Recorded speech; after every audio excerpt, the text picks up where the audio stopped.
श्रीगणेशाय नमः। श्रीसरस्वत्यै नमः।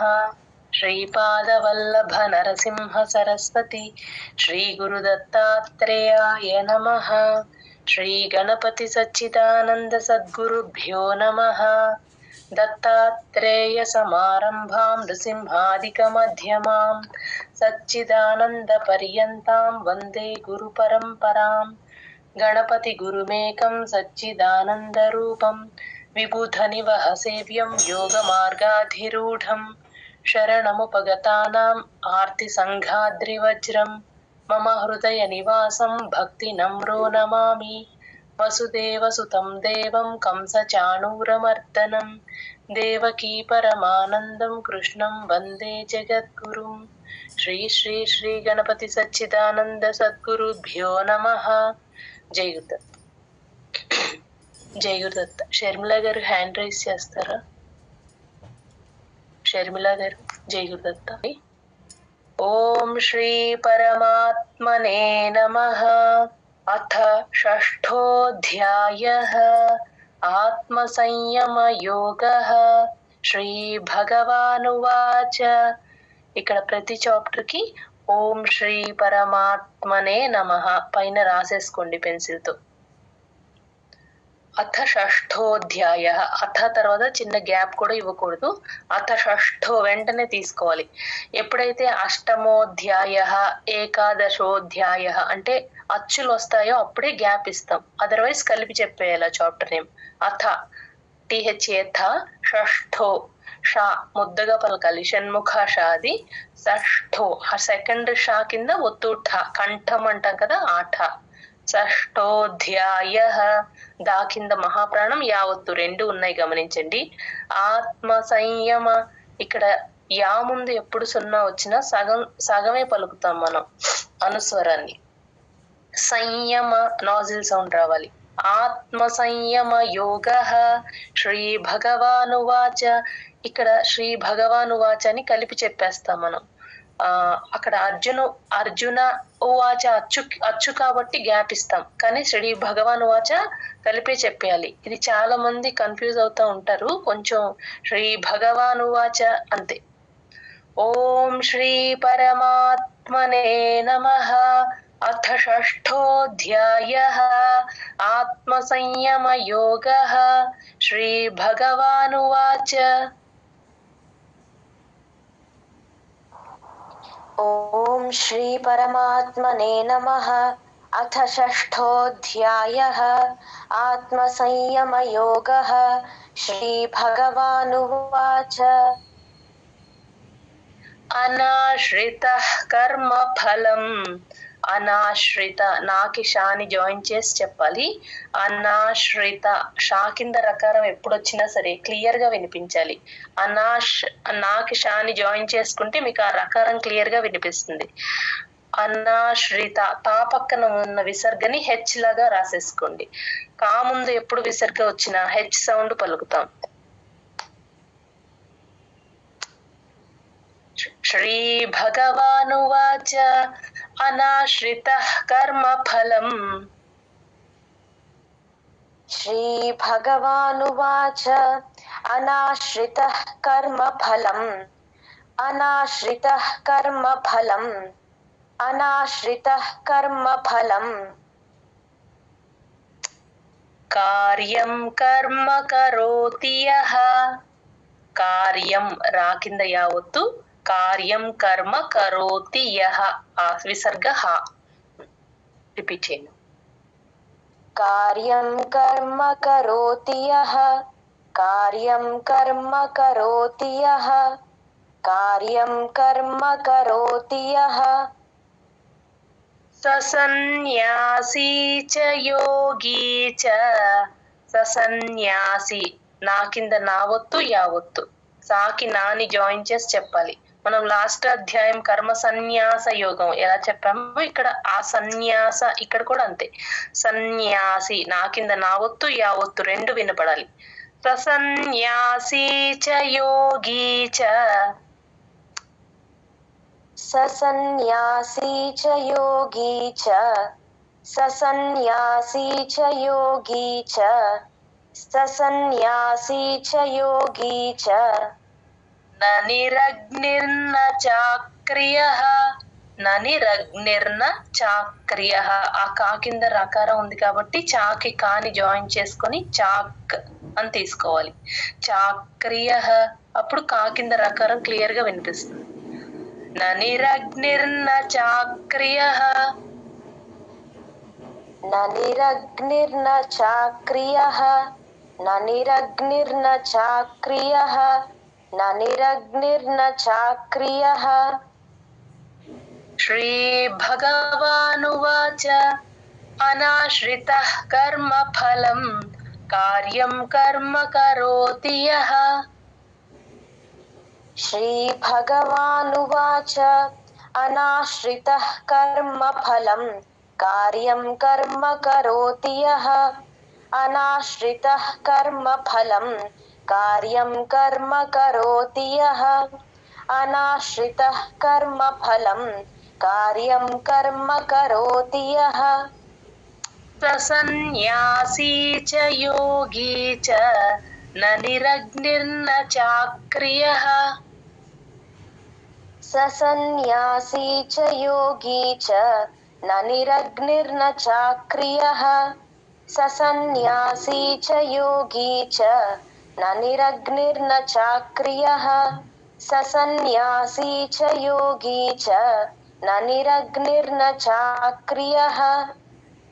శ్రీభగవానువాచ అనాశ్రితః కర్మఫలం కార్యం కర్మ కరోతి యః.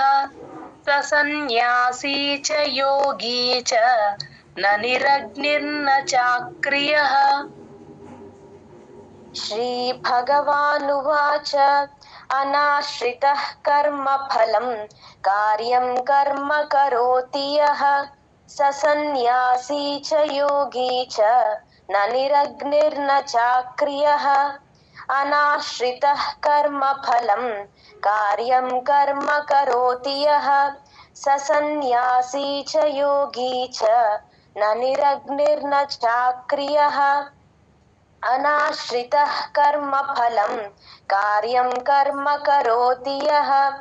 సన్యాసీ చ యోగి చ న నిరగ్నిర్న చాక్రియః. అనాశ్రితః కర్మఫలం కార్యం కర్మ కరోతి యః. సన్యాసీ చ యోగి చ న నిరగ్నిర్న చాక్రియః. అనాశ్రితః కర్మఫలం కార్యం కర్మ కరోతి యః.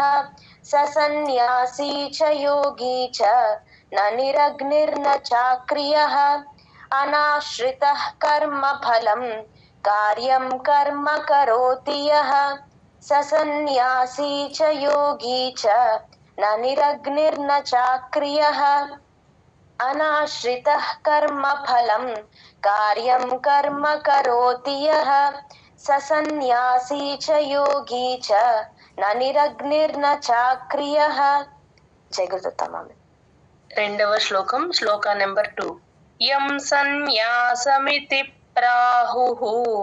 యం సన్యాస నా కింద నా ఒత్తు యా ఒత్తు. సన్యాసమితి ప్రాహుః ఆ పా కింద రకారం ఉంది కాబట్టి తీకి పాని జాయిన్ చేసి చెప్పాలి. సన్యాసమితి ప్రాహుః అక్కడ విసర్గ హు అవుతుంది. పైన పెన్సిల్ తో రాసేసుకోండి.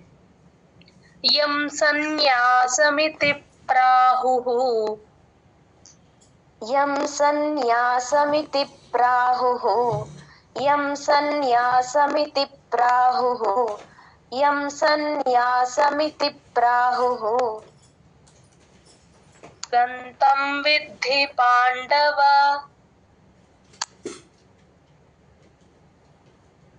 యోగంతం విద్ధి పాండవ. తం విద్ధి పాండవ. యోగంతం విద్ధి పాండవ. నహ్య సన్యస్త సంకల్పః. నహ్య హా కింద యావత్తు క్లియర్ గా వినిపించాలి. ఇక్కడ నాకి హాని జాయిన్ చేసుకొని చెప్పాలి. నహ్య సన్యస్త సాకి నాని జాయిన్ చేసుకొని సన్యస్త. నా కింద నా ఒత్తు యా ఒత్తు రెండు వినపడేలాగా చెప్పాలి. నహ్య సన్యస్త సా కింద తావొత్తు లాస్ట్ లో సన్యస్త పెన్సిల్ తో రాసేసుకోండమ్మా. నహ్య సన్యస్త సంకల్ప అంతే. నహ్య సన్యస్త సంకల్ప నహ్య సన్యస్త సంకల్ప నహ్య సన్యస్త సంకల్ప నహ్య సన్యస్త సంకల్ప యోగి భవతి కశ్చన యోగి గీకి దీర్ఘం భవతి బాకి మహాప్రాణం ఉంది గమనించండి. కశ్చన కాకి షాని కా తర్వాత షాని సగమే తీసుకుంటాం పొల్లు పెడతాం. కశ్చన చాతో ల్యాండ్ అవ్వాలి. షా కింద చాలు వచ్చినప్పుడు కొంచెం క్లియర్ గా చెప్పడానికి ట్రై చేయండి. కశ్చన అంతే కశ్చన అంతే. యోగి భవతి కశ్చన యోగి భవతి కశ్చన యోగి భవతి కశ్చన యోగి భవతి కశ్చన యం సన్యాసమితి ప్రాహుః యోగంతం విద్ధి పాండవ యం సన్యాసమితి ప్రాహుః యోగంతం విద్ధి పాండవ యం సన్యాసమితి ప్రాహుః యోగంతం విద్ధి పాండవ యం సన్యాసమితి ప్రాహుః యోగంతం విద్ధి పాండవ నహ్య సన్యస్త సంకల్పః యోగి భవతి కశ్చన నహ్య సన్యస్త సంకల్పః యోగి భవతి కశ్చన నహ్య సన్యస్త సంకల్పః యోగి భవతి కశ్చన నహ్య సన్యస్త సంకల్పః యోగి భవతి కశ్చన యం సన్యాసమితి ప్రాహుః యోగంతం విద్ధి పాండవ నహ్య సన్యస్త సంకల్పః యోగి భవతి కశ్చన యం సన్యాసమితి ప్రాహుః యోగంతం విద్ధి పాండవ నహ్య సన్యస్త సంకల్పః యోగి భవతి కశ్చన యం సన్యాసమితి ప్రాహుః యోగంతం విద్ధి పాండవ నహ్య సన్యస్త సంకల్పః యోగి భవతి కశ్చన యం సన్యాసమితి ప్రాహుః యోగంతం విద్ధి పాండవ నహ్య సన్యస్త సంకల్పః యోగి భవతి కశ్చన యం సన్యాసమితి ప్రాహుః యోగంతం విద్ధి పాండవ నహ్య సన్యస్త సంకల్పః యోగి భవతి కశ్చన యం సన్యాసమితి ప్రాహుః యోగంతం విద్ధి పాండవ నహ్య సన్యస్త సంకల్పః యోగి భవతి కశ్చన యం సన్యాసమితి ప్రాహుః యోగంతం విద్ధి పాండవ నహ్య సన్యస్త సంకల్పః యోగి భవతి కశ్చన యం సన్యాసమితి ప్రాహుః యోగంతం విద్ధి పాండవ నహ్య సన్యస్త సంకల్పః యోగి భవతి కశ్చన. జై గురుదత్తమం. మూడవ శ్లోకం శ్లోక నెంబర్ 3. ఆరు వృక్షోర్మునేర్యోగం ఆరు వృక్షోర్ ఆ సెకండ్ ఇది గమనించండి. ఆరు వృక్షోర్ రూకి క్షాని జాయిన్ చేసి చెప్పాలి. రుక్ అని తీసుకుంటే కా కింద క్షావత్తు సంయుక్తాక్షరం క్లియర్ గా వినిపిస్తుంది. వృక్షోర్ మునేర్ యోగం పైన పెన్సిల్ తో రాసేసుకోండి. వృక్షోర్ మునేర్ మునేర్ రాని పొల్లు పెడతాం. మునేర్ యోగం ఆరు వృక్షోర్ మునేర్ యోగం ఆ రా కింద యావత్తు కూడా క్లియర్ గా వినిపించేటట్టు చెప్పాలి. ఆరు వృక్షోర్ మునేర్ యోగం ఆరు వృక్షోర్ మునేర్ యోగం ఆరు వృక్షోర్ మునేర్ యోగం ఆరు వృక్షోర్ మునేర్ యోగం కర్మ కారణముచ్యతే. కర్మ కారణ అణ క్లియర్ గా వినిపించాలి. ముచ్యతే ఇక్కడ కొంచెం కేర్ఫుల్ గా చెప్పాలండి. అందరూ ముచ్యతే అనేస్తారు. చా కింద చావత్తు పడిపోతుంది. ముచ్యతే అంటే ముచ్ ప్లస్ యా, చా ప్లస్ యా తీసుకోవాలి. ఇక్కడ చాకి పొల్లు పెడతాం, చాని సగమే చెప్తాం. ముచ్ యతే, యా ఫుల్ గా చెప్తాం. ఆ యా అనేది క్లియర్ గా వినపడేటట్టు చూసుకోండి అందరూ కూడా. కర్మ కారణముచ్యతే. కర్మ కారణముచ్యతే. కర్మ కారణముచ్యతే. కర్మ కారణముచ్యతే. యోగారూఢస్య తస్యైవ. యోగారూఢస్య ఢాకి మహాప్రాణం ఉంది గమనించండి. సా కింద యావత్తు. రూఢస్య తస్యైవ.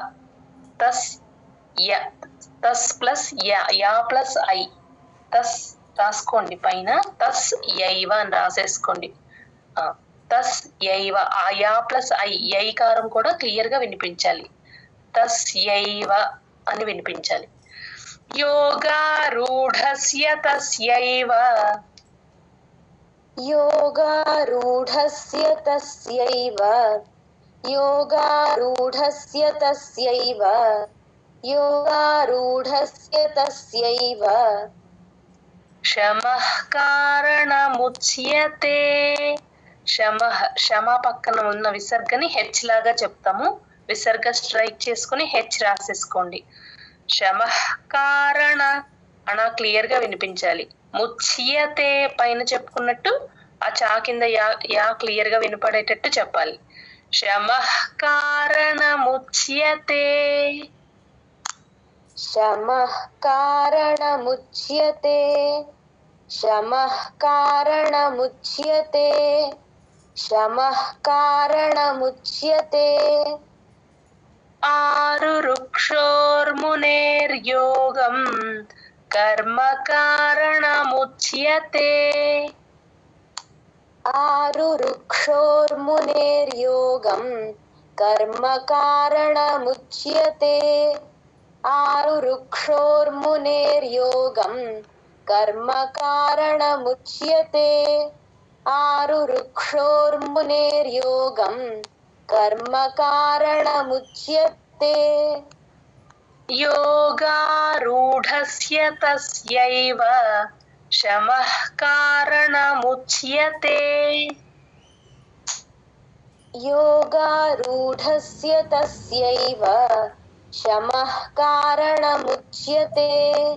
యోగారూఢస్య తస్యైవ శమః కారణముచ్యతే. యోగారూఢస్య తస్యైవ శమః కారణముచ్యతే. ఆరురుక్షోర్మునేర్యోగం కర్మ కారణముచ్యతే. యోగారూఢస్య తస్యైవ శమః కారణముచ్యతే. ఆరురుక్షోర్మునేర్యోగం కర్మ కారణముచ్యతే. యోగారూఢస్య తస్యైవ శమః కారణముచ్యతే. ఆరురుక్షోర్మునేర్యోగం కర్మ కారణముచ్యతే. యోగారూఢస్య తస్యైవ శమః కారణముచ్యతే. ఆరురుక్షోర్మునేర్యోగం కర్మ కారణముచ్యతే. యోగారూఢస్య తస్యైవ శమః కారణముచ్యతే. ఆరురుక్షోర్మునేర్యోగం కర్మ కారణముచ్యతే. యోగారూఢస్య తస్యైవ శమః కారణముచ్యతే. ఆరురుక్షోర్మునేర్యోగం కర్మ కారణముచ్యతే. యోగారూఢస్య తస్యైవ శమః కారణముచ్యతే. ఆరురుక్షోర్మునేర్యోగం కర్మ కారణముచ్యతే. యోగారూఢస్య తస్యైవ శమః కారణముచ్యతే. आरुरुक्षोर्मुनेर्योगं कर्म कारणमुच्यते योगारूढस्य तस्यैव शमः कारणमुच्यते. जय गुरुदत्तमम्. శ్లోక నెంబర్ 4 నాలుగవ శ్లోకం. యదా హినేంద్రియార్థేషు, యదాహి అక్కడ హీకి దీర్ఘం లేదండి, కట్ చేయాలి. యదాహి అంతే. యదాహి నేంద్రియ, తా కింద రకారం ఉంది, అబ్జర్వ్ చేయండి. నేంద్రియార్థేషు, యార్థేషు ఒత్తు థా, రా కింద ఒత్తు థా ఉంది, గమనించండి. టిహెచ్ఏ థా అది. యూజువల్ గా దీన్ని డిహెచ్ఏ ధా లాగా పలుకుతారు, కానీ అది గమనించుకోండి ఒకసారి. టిహెచ్ఏ థా. ఈ థా అన్నప్పుడు మీ వెనకాల పళ్ళ వెనకాల 3 లైన్స్ ఉంటాయమ్మా. వెనక మీ పై పళ్ళుకి పై భాగంలో 3 లైన్స్ ఉంటాయి. అక్కడ టచ్ చేస్తే ఒత్తు థా, టిహెచ్ఏ థా కరెక్ట్ గా వినిపిస్తుంది. యదా హినేంద్రి, సారీ ఒక్క నిమిషం.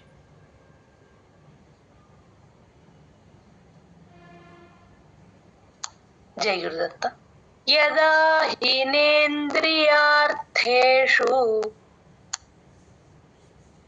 యదా హినేంద్రియార్థేషు, యదా హినేంద్రియార్థేషు, యదా హినేంద్రియార్థేషు న కర్మస్వనుషజ్జతే, న కర్మస్వను, సా కింద వావత్తు, స్వను షజ్జతే, షాకి జాని జాయిన్ చేసి చెప్పాలి. ఇక్కడ మహాప్రాణం లేదండి, జా కింద జా ఒత్తు మాత్రమే ఉంది. ప్లెయిన్ గా చెప్పాలి. షజ్జతే చిన్నగా అలాగే అయిపోతుంది, స్ట్రెస్ ఇవ్వక్కర్లేదు. న కర్మస్వను, అక్కడ కర్మకి కూడా సాని జాయిన్ చేసి చెప్పాలి. కర్మస్ అని తీసుకోవాలి. అలానే ఎక్కువ డ్రాగ్ చేయకూడదు. కర్మస్ అంతే సరిపోతుంది. న కర్మస్వను షజ్జతే, న కర్మస్వను న కర్మస్వను షజ్జతే, న కర్మస్వను షజ్జతే, న కర్మస్వను షజ్జతే. సర్వ సంకల్ప సన్యాసి, సర్వ సంకల్ప సన్యాసి, సర్వ సంకల్ప సన్యాసి, సర్వ సంకల్ప సన్యాసి. యోగారూఢస్తదోచ్యతే, యోగారూఢస్థ, సా కింద తావొత్తు, డాకి మహాప్రాణం ఉంది ఇక్కడ. రూఢలో ఢాకి మహాప్రాణం, తర్వాత సా కింద తావొత్తు. రూఢస్థ దోచ్యతే, ఇక్కడ కూడా సేమ్. చా కింద యావత్తు ఎప్పుడు వచ్చినా సరే కరెక్ట్ గా వినిపించాలి. యా అనేది దోచ్యతే అలా రావాలి. యోగారూఢస్తదోచ్యతే, యోగారూఢస్తదోచ్యతే, యోగారూఢస్తదోచ్యతే, యోగారూఢస్తదోచ్యతే.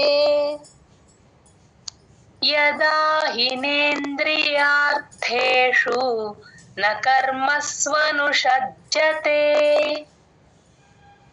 యదా హినేంద్రియార్థేషు న కర్మస్వనుషజ్జతే, యదా హినేంద్రియార్థేషు న కర్మస్వనుషజ్జతే, యదా హినేంద్రియార్థేషు న కర్మస్వనుషజ్జతే. ఇక్కడ న కర్మస్వనుషజ్జతే సరిపోతుంది. ఒకసారి చెప్తారా? న కర్మస్వనుషజ్జతే, కొంచెం ఎక్కువ డ్రాగ్ చేస్తున్నారు చూడండి. న కర్మస్వను సరిపోతుంది. న కర్మస్వనుషజ్జతే. సర్వ సంకల్ప సన్యాసి యోగారూఢస్తదోచ్యతే, సర్వ సంకల్ప సన్యాసి యోగారూఢస్తదోచ్యతే, సర్వ సంకల్ప సన్యాసి యోగారూఢస్తదోచ్యతే, సర్వ సంకల్ప సన్యాసి యోగారూఢస్తదోచ్యతే. యదా హినేంద్రియార్థేషు న కర్మస్వనుషజ్జతే సర్వసంకల్ప సన్యాసి యోగారూఢస్తదోచ్యతే.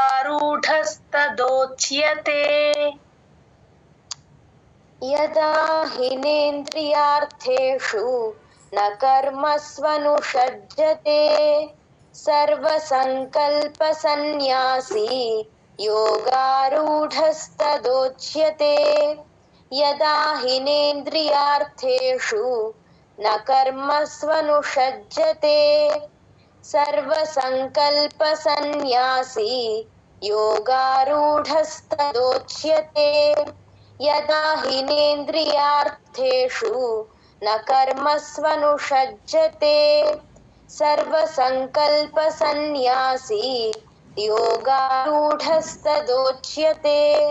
యదా హినేంద్రియార్థేషు న కర్మస్వనుషజ్జతే సర్వసంకల్ప సన్యాసి యోగారూఢస్తదోచ్యతే. యదా హినేంద్రియార్థేషు న కర్మస్వనుషజ్జతే సర్వసంకల్ప సన్యాసి యోగారూఢస్తదోచ్యతే. యదా హినేంద్రియార్థేషు న కర్మస్వనుషజ్జతే సర్వసంకల్ప సన్యాసి యోగారూఢస్తదోచ్యతే. యదా హినేంద్రియార్థేషు న కర్మస్వనుషజ్జతే సర్వసంకల్ప సన్యాసి యోగారూఢస్తదోచ్యతే. జయ గురుదత్త. శ్లోక నెంబర్ 5, 5వ శ్లోకం. ఉద్ధరేదాత్మానం